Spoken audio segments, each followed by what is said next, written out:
Your bags were on the move. Rhythm and Rome got nothing to lose. Culture clash from coast to coast. Misconceptions, we chasing ghosts.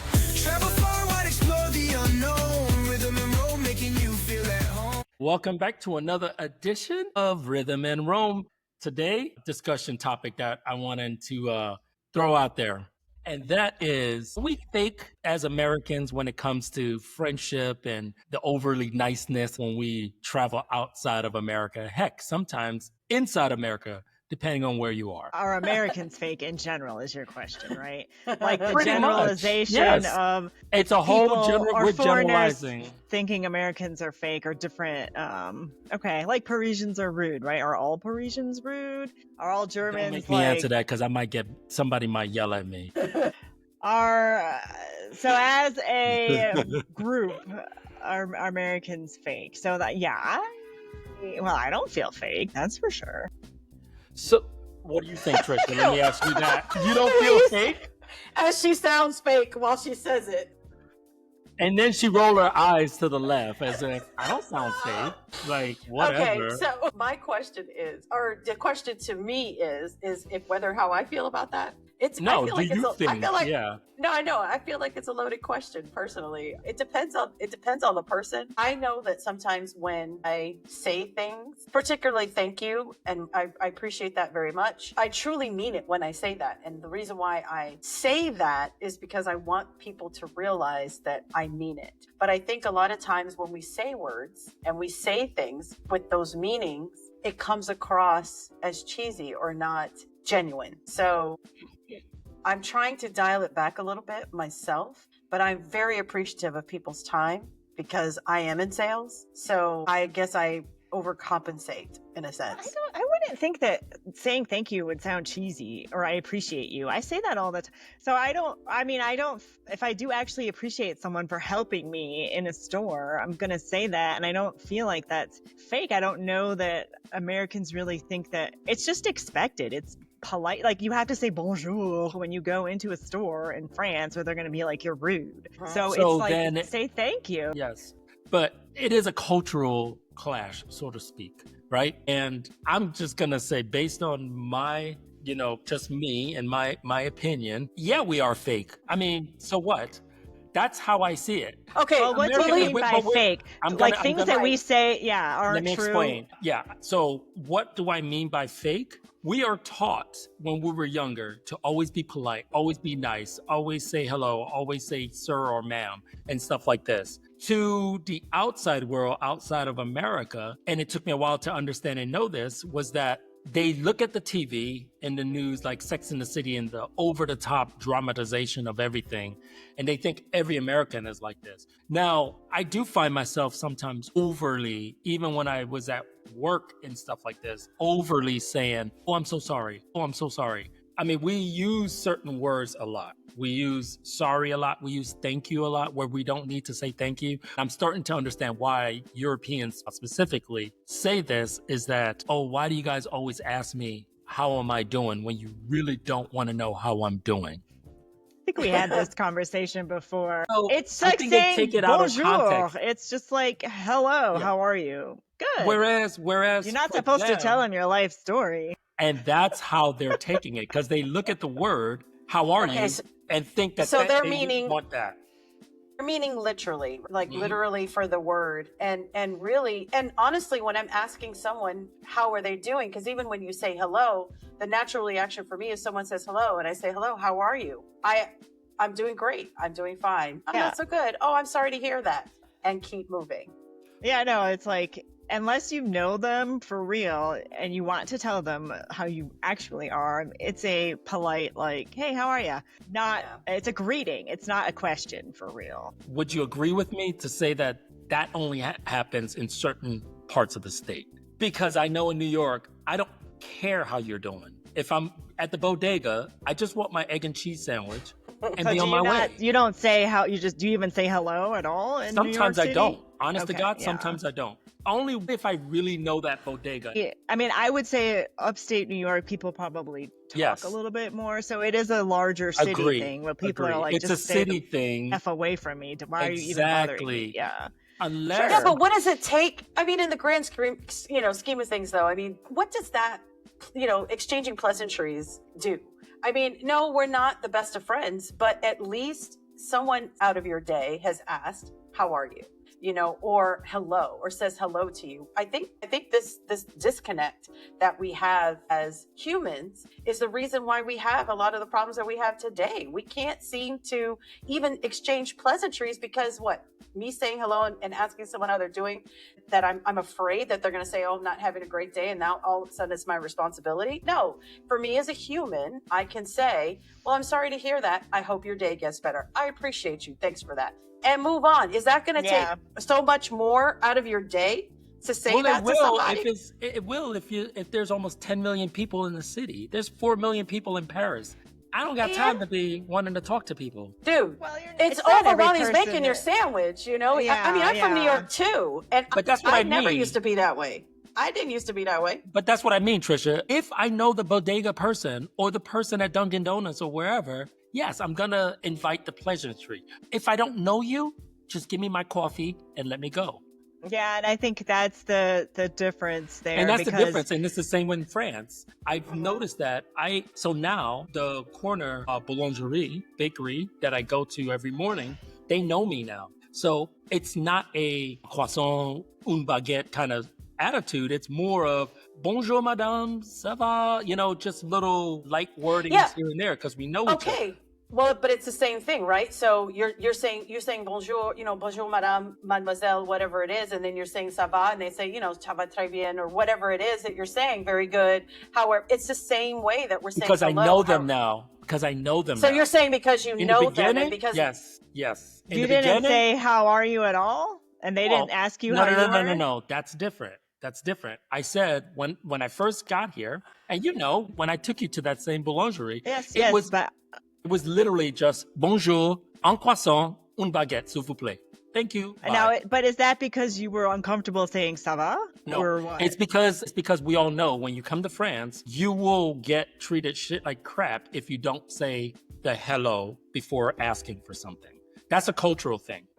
No, I mean, I get that. I'm just But it was nothing else. It was no small talk after that. So they don't. If you're going into a Parisian shop, you say bonjour, but you don't follow up with how are you to the Absolutely shopkeeper. Not. Okay. Absolutely not. Even to this day. And that's not because I'm scared because I don't speak French well. It's because they don't do that. They just want you to say the greeting of the day and then merci, au revoir. And we should at least say how this topic even came about, because you had a conversation with your physical therapist about Americans, was it Americans specifically? Yeah. We literally was shooting the breeze, and I was just small talking her, and she literally told me how I was like, I'm curious as a French person, and she's also Spanish. How do you guys perceive Americans? I didn't tell her to say whatever it is. It was just one of those things. She was gladly willing to do it. Great physical therapist, by the way. Malina is her name, and she was awesome. And she really broke it down in literally 5 minutes of what it is that she has a problem with Americans. People say the reason why you guys are the way you are is because you're not being fake, and they think Americans are fake. No, we are the most fake people. You heard it from a French? I'm sorry, but French people are so fake. Like, I'm sorry. You know what? No, I 100% do, but I'm glad that it's not coming from an American's mouth. Yeah, it's coming from a French. We are fake. And, we love talking shit about people. We that go to is true. To talk about that. Actually, we meet people for that. They do it where it's passive aggressive. Yeah. So, it's kind of like, I don't want to cause any argument. And writing emails, talking to people, always we have formulas to not be passive aggressive. That's true. What are some funny things or things that you've noticed that Americans do when they visit Paris or Spain? By the way, she's from France, but Spain too as well. Tell us. Okay, you wear a beret and you don't need to wear a beret in Paris. We know you're American. You heard it from a French person. Please don't wear it. And how about, we know that we're loud people. What else I don't think so because Spanish more loud than Wait, Americans. say that again? We are more loud. That's true. So when Parisians say that they're not loud and Americans are loud, this is... That's not true. Okay. We are more loud. Spanish people are like really, really loud. What are some tips that you would tell Americans to do if they come to visit? Either France or even Spain? You can try speaking French. People here are mean, but you can try it. I'm not mean, but Yes, Parisian people she's are. definitely not mean. I'm not mean, but Yes. people are mean. But Okay. you need to try speaking French. Just the common stuff. Like say bonjour, au revoir when you come in or something, and people will be like more nice to you if you come and say hi in French. And that is the truth, because I've learned this very well. What do you think of like our healthcare versus Okay. French? You know what? We have a good healthcare in France. But Listen to that, people. Yes. I'm- But yes, we are lucky to have this. Free health. Well, compared to the States. I mean, she will make a lot of money as a doctor in the States. But here, I'm happier because it's don't not, pay as much. yeah, because it's not a myth. I mean, look where I'm at. I'm in a freaking doctor's office getting this, and it's basically costing me 10 euros. Yeah, that's true. Because the government pays for everything. In the States, what she's doing right now, would have cost literally $250 to $500. You figure it out. What else could we say that, or to let Americans know, stop being American when they come Oh, to please visit? don't buy baguette and like go around the city. You will like beret and like buy baguette. Oh, and stop going to the Café de Flore. You need I agree. something else. Café de Flore, the reason why people go there is because, famous writers, and Emily in Paris But it was filmed there. Yes. You go, like, please do something else. But be nice as you are, because American people are really nice. And you heard it, and it's not me. So, No, that's true. Like Emily in Paris, like that's Yes. actually true. We are mean. with cliches, of course, but what movie doesn't have cliches to it? Yes, that's a cliche. That's a true cliche. Yes. And I have to admit, fashion here is off the chain. Okay, it's like an art piece. I mean, she's wearing the doctor suit, but she literally But looks I'm like a wearing, fashion. like, coat. look, she's wearing like fashion shoes Coat to like pants. work. Like seriously, this is like, I love it. It's not necessarily fake, but I just felt like they were going through the motions. Like, oh God, here comes another American, or oh God, here come, and which is so funny because that is very different from what we experience here. If someone comes into the store, you want to kill them with kindness. And, out of all the they stores damn that you sure could have gone don't do to, that. They don't. You know? The customer is not the king or the Customer queen is in- not Yeah. the king here. No, It yeah. is No, not the and that I understand. I mean, culturally, I understand that that's the case. Could it be? This was my question on this because I was trying to, when we were talking about this topic and trying to think about that, and I knew we'd come on to this with talking about the French. But could it be because maybe initially there was not a lot of competition, amongst the stores, so therefore they didn't have to necessarily vie because you're going to go to your local store. There isn't something that local store would carry maybe across somewhere else in another neighborhood, and if they did, it might have been too far. So I'm wondering if I that's don't what think it it was, has a anything to competition. do with that. No, Listen, yeah. it isn't because then I can say the same thing when I lived in Germany or when I lived in Italy. They all are exactly the same. Like Germans. Germans are not are- the same are- as Italians. No. I mean, like as a French, meaning they are not going to be nice. Yeah, in but I'm your not face. talking about other countries. I'm just talking specifically Parisians. Why is it, or French, the French in general? Why is it that, how did that come about? Is it just they're just arrogant in nature, or I think it's confident, as because- you said, Paul? Yeah, well, I honestly think society gave, I won't say the French, but just Parisians specifically. Let's just break it down even smaller to just one city that everyone knows. Because we see on movies, majority of the things that we see is always here in Paris. And what people think Paris is like and how people are, then they took to that way of lifestyle. Same thing with New York. Anytime someone So says I'm from New basically- York, Yeah, but you're They say saying that the from the city. Parisians are the way they are because of American TV. no, I said because of societal, how people perceive Parisians. They perceive What Parisians. people? American people? All people, not just Americans, society, because Paris is the number one city of visiting But that's in the the world. chicken and the egg thing, because clearly people had to have come up with a perception from how they are behaving. Yeah. Parisians have, it's not like they just became rude. I mean, it's been going on. I mean, so it's like you didn't have movies back in the 1900s. I think historically it's happened that way. No, there is. What we're trying to say is that society will only be what we allow it to be. So, and from history and what it's dictated. So I think what Benef is trying to ask and what we're trying to understand is that to pose the question that I posed is, how did that come about? Why is it that, Parisians are as confident or as arrogant as people may see them as? I was just about to touch on that and bring it back to the days of Napoleon, the days of the kings, the days of all that. It was almost like Bridgerton all over. Marie Antoinette, like all those guys had the flash and had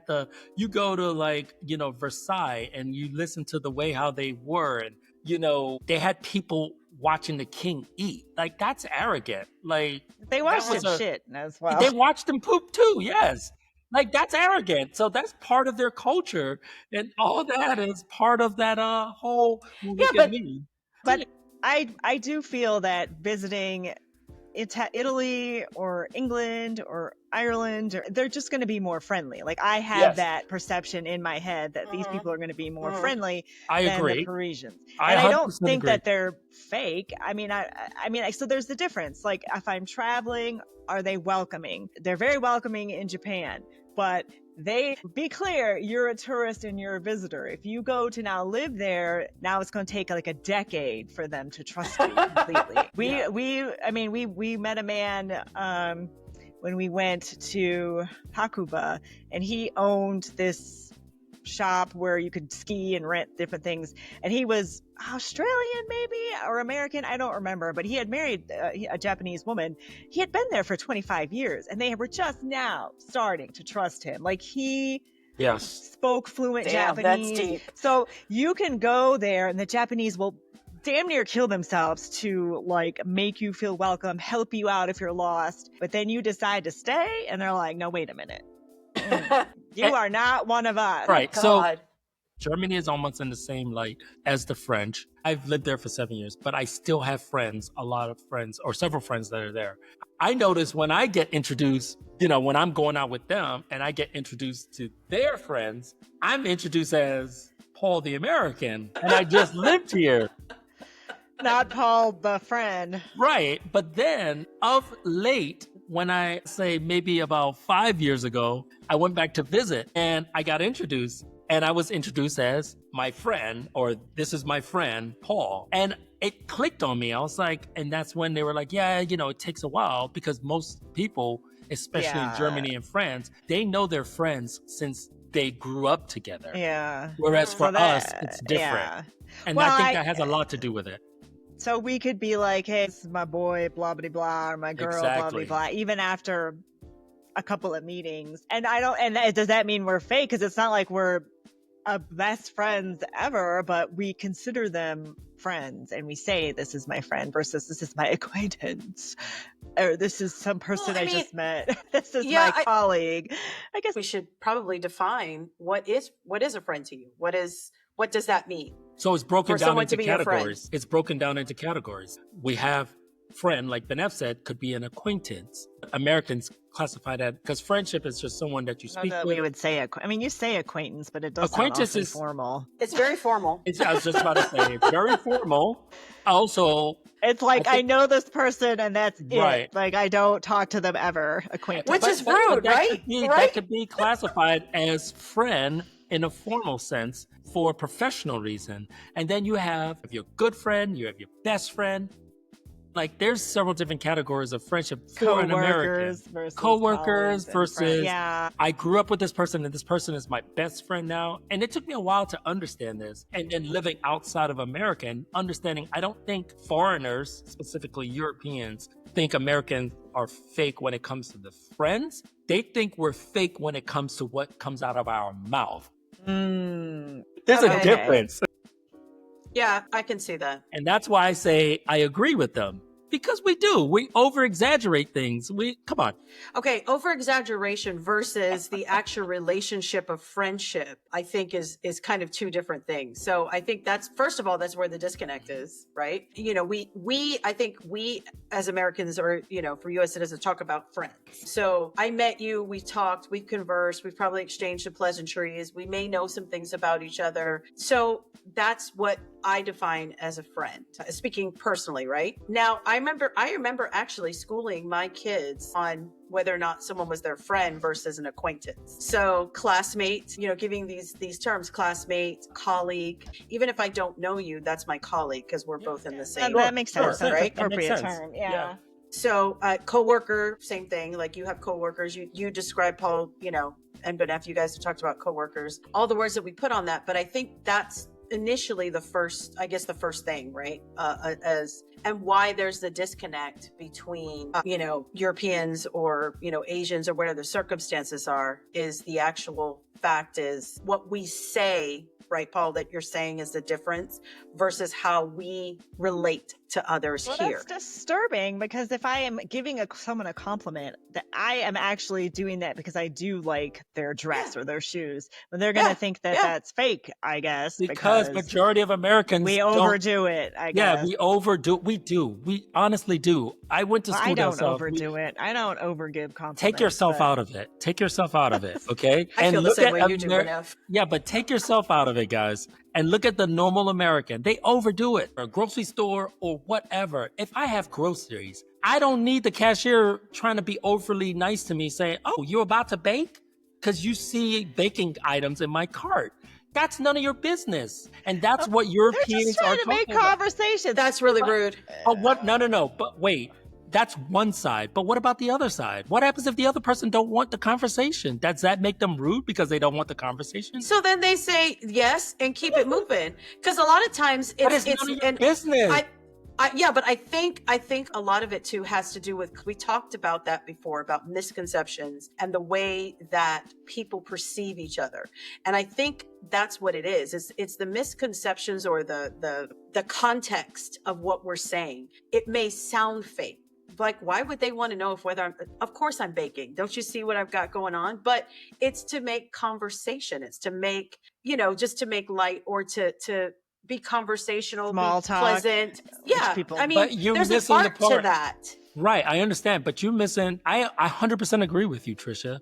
But I think you're only looking at it at one side. I'm talking about the other side of, and this is why I say this might be the cultural part. I don't want that conversation. That doesn't make me a bad person. Yeah, but you're American. That's none of your business. Didn't you say no? But I'm just saying, you're from the U.S.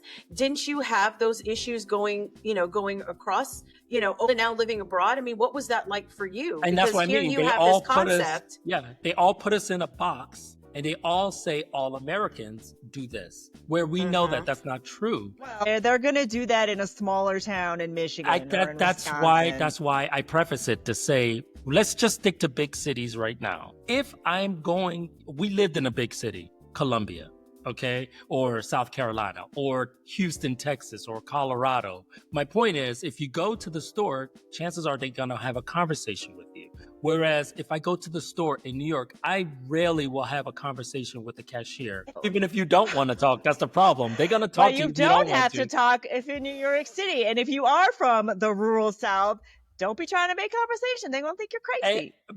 And most of the time... they're going to wait for a very long time because of the Southern accent. To get through You what guys are you're killing me right now. trying to say. You are killing me right now. Talk slower. They do. I have read and I've seen some like comedic skits about like the British always talking about the weather, but in fact they're not just talking about the weather. They don't want to talk. They don't want to get deeper into the conversation. So it's really more than just the weather. It's really because funny. they're polite and they're polite. Really polite. Like good Lord. Very overly polite. You know what? And they don't want to ask you. They don't want to ask you anything. I worked with some British officers and they're very polite. And then the email, we would sign off an email and in the military especially, I don't even know. I don't remember what I would say. Thank you. Or they say cheers.